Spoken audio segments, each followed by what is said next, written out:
your message to our what is the message that the administration is conveying, and what's the plan to get? Can you turn China around more US to answer? Well, there's no doubt that the farm economy is in a significant challenge right now, especially our row croppers.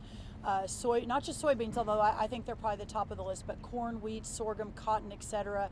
What this president has done in opening up all of these markets, I think we're on 8 different trade deals right now. There are more being announced very soon. Japan, I am supposed to be there tomorrow, but pending government shutdown, I may have to move that trip. But Japan alone committed to $8 billion in purchasing of our great American products, alongside some other pretty big announcements. The UK, I was at 2 weeks ago talking ethanol, selling more ethanol over there. So the president's commitment of a golden age for rural America, for our American farmers and workers, is just around the corner.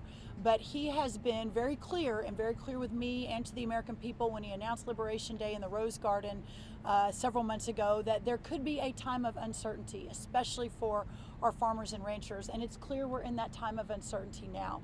So we are in constant communication.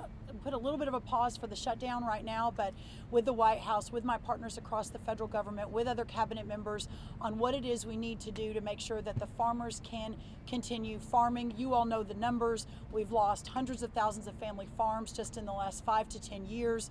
The cost of doing farming only continues to increase, especially under the last administration. A 30 to 40% cost of increase in inputs, interest rates at more than 70% for our farmers, an increase, the new trade deals, et cetera, et cetera. So with all of that in mind, we'll have an announcement very, very soon. The conversations continue with these countries. I want to be very clear, I'm not in the front of that. We've got amazing people like Secretary Lutnick, Secretary Bessent, Jameson Greer, and of course the Negotiator-in-Chief Donald Trump, who is leading on those, and we have full faith, and the farmers continue to have full faith in their leadership. Yes, sir. Madam Secretary, about Europe and the GMO. So how are you guys dealing with the GMO from the US and the European countries? Because some of them do not accept it. So how does it negotiate? The GMOs, the non-tariff trade barriers, is sort of the big category we put that in. Listen, we believe so strongly in our product here. We believe it is the safest, the best in the world, and we believe that as we continue to have these conversations with these countries from all over the world, the EU, is the UK, et cetera, they've all been willing to engage in those conversations. And as we continue to make our case, one of the cases I make when I travel abroad is just how good and safe these products are. There is no problem. There's ever been proven to be a problem.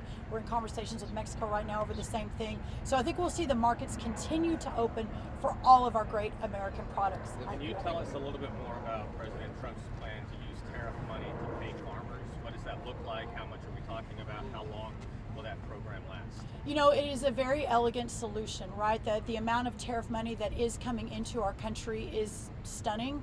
The president had a vision. He's effectuating the vision. The vision is pretty remarkable. The whole entire world economy is now realigning around American products, which is incredible. But again, to this moment of uncertainty, the ability to offset any payments to the farmers through potential tariff revenue is really where the president wants us to head, and that's what we're looking at very soon. One more. Is there any more update on the Chinese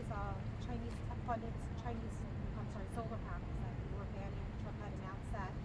Is there any updates on that? One of the travesties, I think, of the last administration, and something that we in the Trump administration are constantly working to correct, is this basically taking of our farmland, not only selling it to foreign adversaries like China, but even the taking of it to put up solar panels. You hear the president talk a lot about windmills, which is a sticky point for him too. But the solar panels is something we're really focused on at USDA. Hundreds of thousands of great American prime farmland, the best farmland in the world, has been basically sold away to the highest bidder to put solar panels on. To your point, those solar panels are made for the most part from China. So no longer will taxpayer funds, at least at the federal level, be used for that. We're working alongside several governors out in this great country to ban the same. If it, for whatever reason, it's extremely complicated, but banning it at every level of government where possible, and returning that land to what it was originally intended, I think, by God. I think it's biblical. We've got to produce food for our own selves. And the final thing